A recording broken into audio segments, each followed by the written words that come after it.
Hey Ashlyn, let's go over your paper. It's written really well and it's organized really well, but the first thing I notice is that all of your sources are pretty incorrect. So let's talk about that. You don't ever put web, so you're going to be using a variation of titles, and it would have to have quotes around it, and authors. That's all, titles and authors.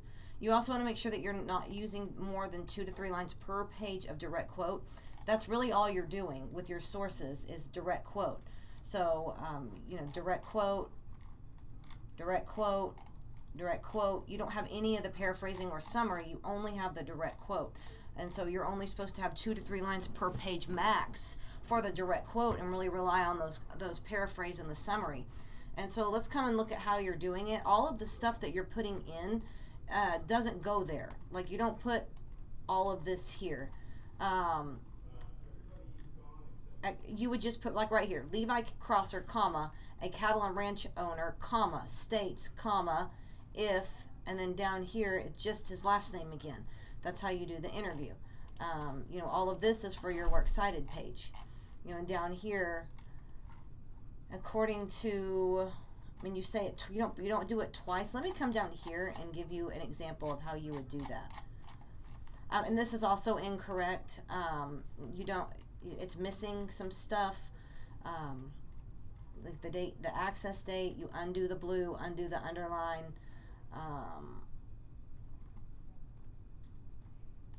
Okay, you have all your sources. So you would say, so I'm going to guess maybe this is the title. I'm not sure. You might want to double check that this is the title. But you could do, and like I said, this is missing some of the required information that would help you how to do it. So if this were the title, you would say your whatever, and then you could put at the end in parentheses, Cruelty Free International page number, and end it. We discussed in the interview. So on here, in the article, quote, experiments on animals, ... end quote, it states that, and at the end put a page number. So you want to go through and look for authors on these. So, right here you could put, in an article by Stephanie Watson, comma, she states that, give a paraphrase or a summary, and then at the end you could put parentheses, animal testing, ... and then the page number, end it. So if you go and compare how your sources are done to the example, then that should really show you on, where you kind of went wrong on this citing.